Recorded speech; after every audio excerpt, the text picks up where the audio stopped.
Turkish Airlines presents Business Africa.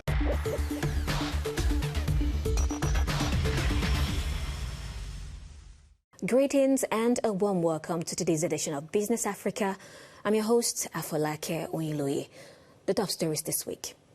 Artisanal fishing in Africa grapples with illegal exploitation and labor issues. Despite abundant maritime resources, precarious conditions and child labor pose significant challenges.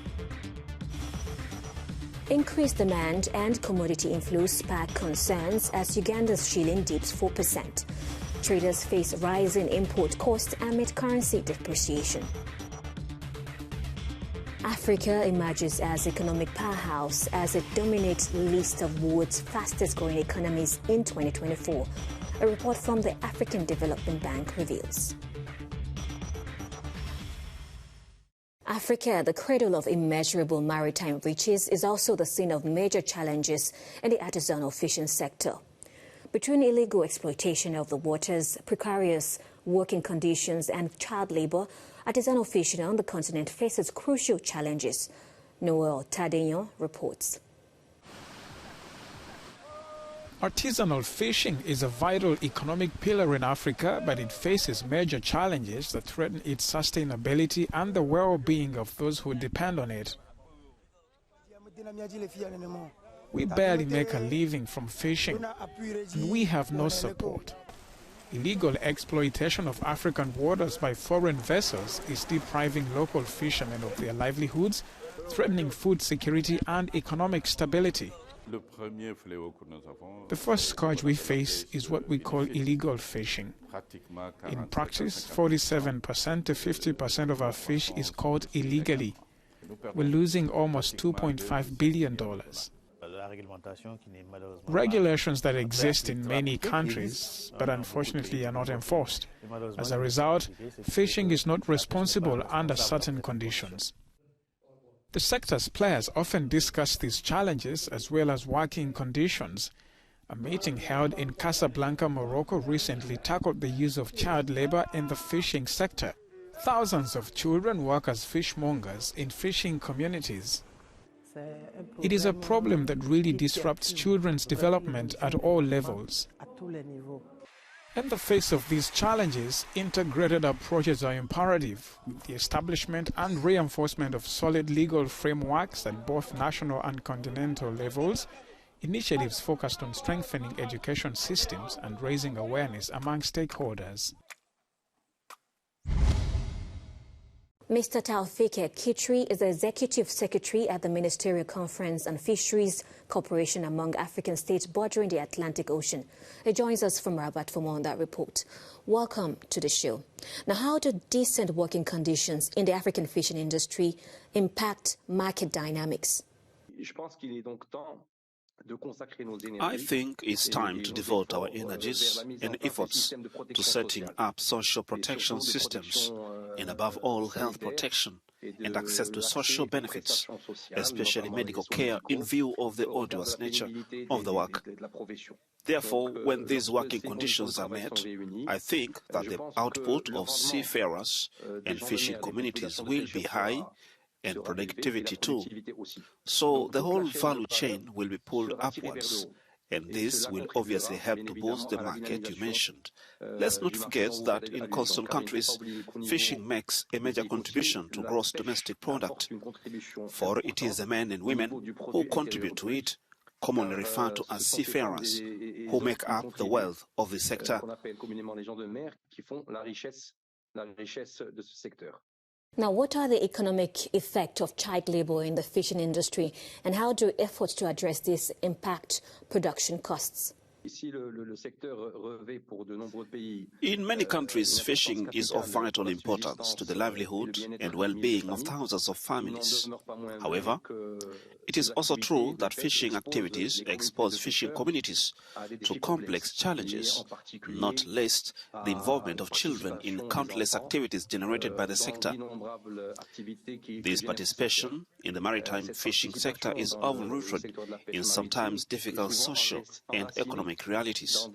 It is in this context that the protection of children's rights becomes an essential challenge for us all. This phenomenon has been accentuated by the disruption caused by the COVID-19 pandemic.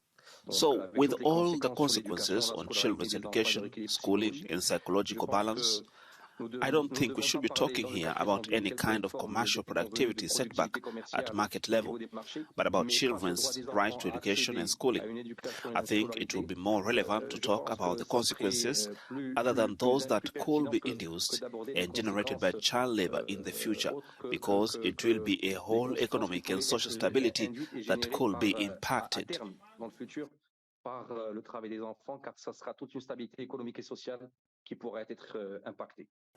Now, how do international agreement and regulation impact economic sustainability of artisanal fishing, especially in the fight against illegal practices? As far as the maritime fishing sector is concerned, I think that any trade agreement should also have its main objective, the sustainable and rational exploitation of resources, giving priority above all to species or fisheries that are little or not exploited, and above all, giving domestic vessels the chance to access these resources before allowing other foreign vessels access. I also think that these agreements have a positive impact insofar as, if they are well negotiated, they can also generate financial compensation.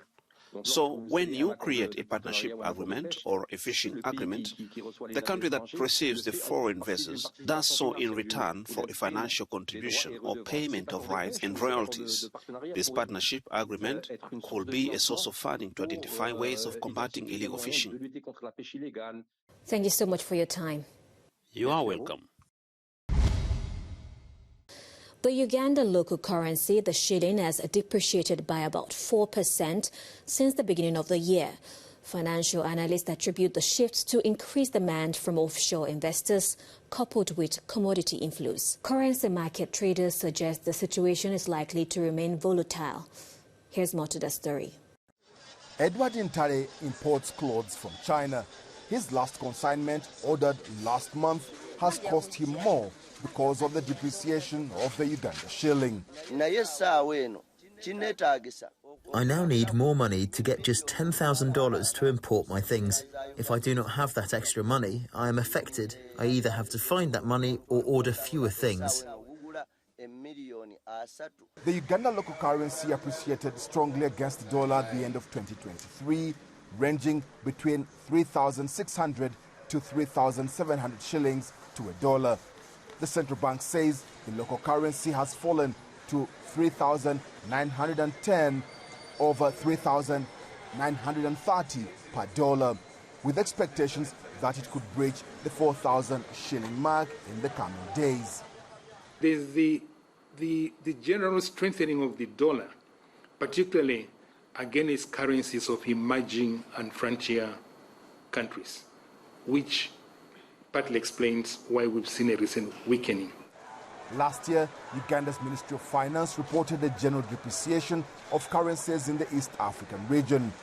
But the volatility of foreign exchange is already a huge concern for Uganda's central bank.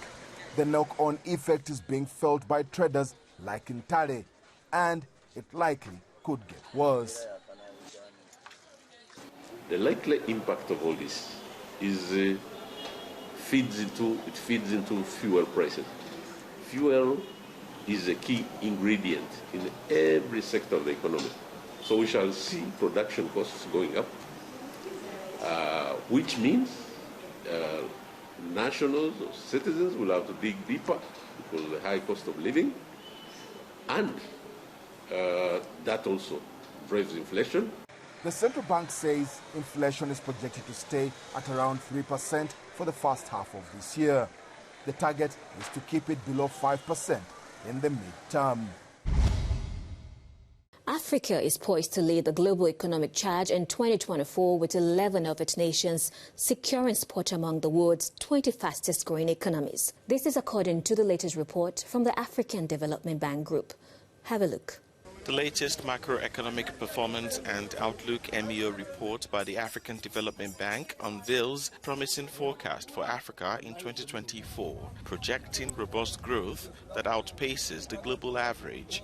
According to the MEO report, released biannually, Africa is set to dominate the list of the world's fastest-growing economies, with 11 African nations making the top 20. The report anticipates an average real gross domestic product (GDP) growth of 3.8% in 2024 and 4.2% in 2025 for the continent, surpassing the global average projections of 2.9% and 3.2% respectively. Despite global economic challenges, Africa is poised to maintain its position as the second fastest growing region following Asia. Leading the pack of Africa's top performing economies are Niger, Senegal, Libya, Rwanda, Cote d'Ivoire, Ethiopia and Benin.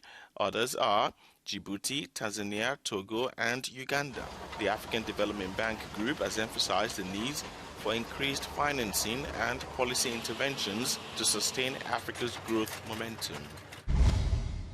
And that's a wrap on this episode. Thank you for joining us on Business Africa this week. For more captivating business stories and news, stay tuned to Africanews and Africanews.com.